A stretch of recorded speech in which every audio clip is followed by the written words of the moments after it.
Hi guys, so today I'm going to show you a yummy recipe of mushi masala. It's also called as mori masala in some regions, and it's actually baby shark curry, and in Malayalam it is called Sravameen. So let me show you on how to prepare this. So I have taken mushi fish here. So the skin has been removed and I have cut it into small pieces like this. Actually, I asked the vendor only to do it, and they generally do it. They would remove the skin and cut it into pieces and give it to you.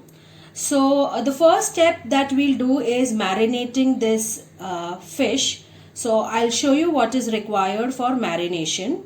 First, we'll prepare a paste of coriander leaves, some garlic cloves, one chili, and ginger, a piece of ginger. So I'll just make it into a smooth paste. That's the first step. I've blended it into a paste now, and I'm going to add it to this fish. Then the next thing we'll add is salt as per taste. So I'm just adding a quarter spoon of salt,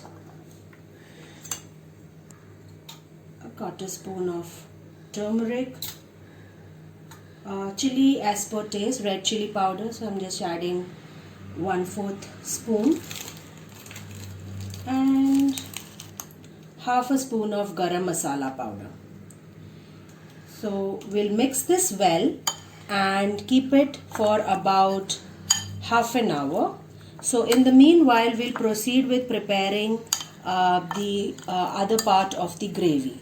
Okay, so we'll set this aside and just keep it. So the oil is nice and hot in a kadai. So I'm just going to add a few cloves, few peppercorns, and one cinnamon stick.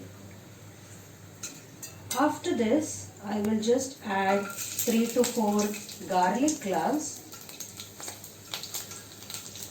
and a piece of ginger.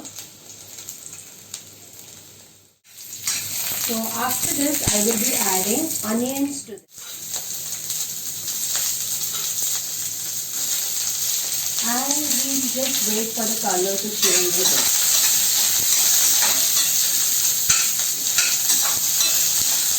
So the onions have changed color, so that's enough, and now we will go ahead and add some grated fresh coconut. So because we want the coconut also to roast with the onion. So I have kept the flame on low now, and we'll just allow it to get nicely fried or roasted.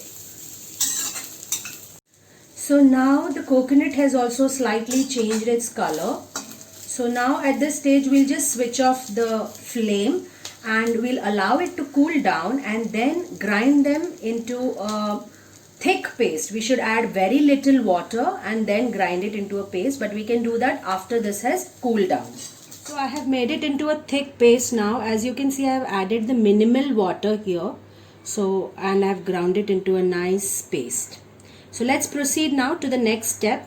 So I have kept a kadai on the flame, and now I'm going to add just 1 spoon of oil in it. After this, once the oil is a little hot, then I'm going to put onions, some chopped onions in it.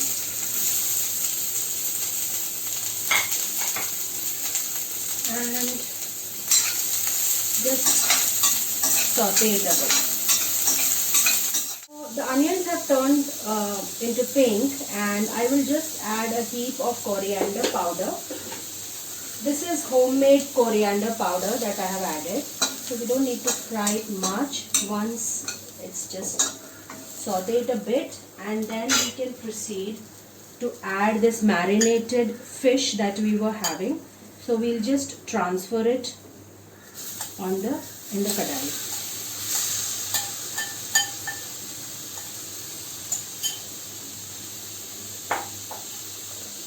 And then we'll give it a nice mix.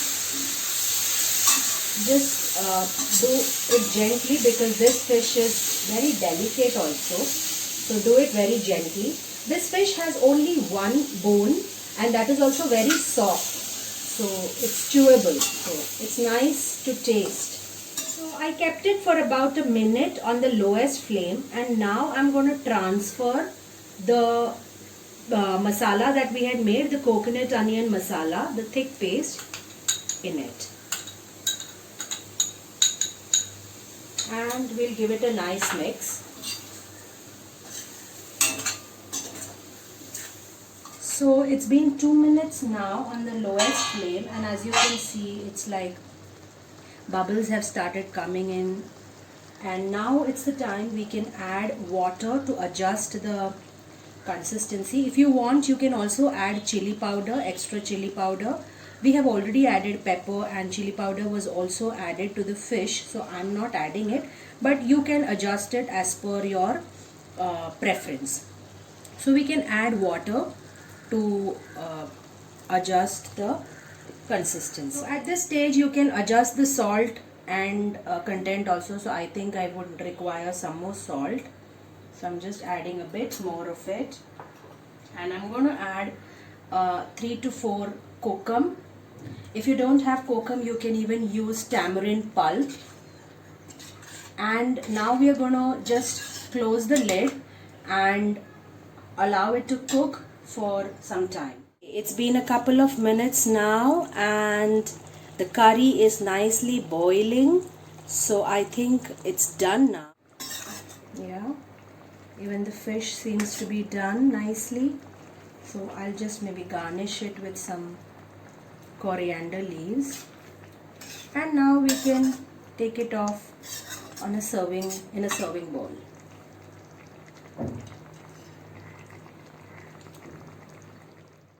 So guys, our mushi masala is ready now. It's good to have it with roti, rice, bread. Do give it a try and let me know how you like it. Bye for now.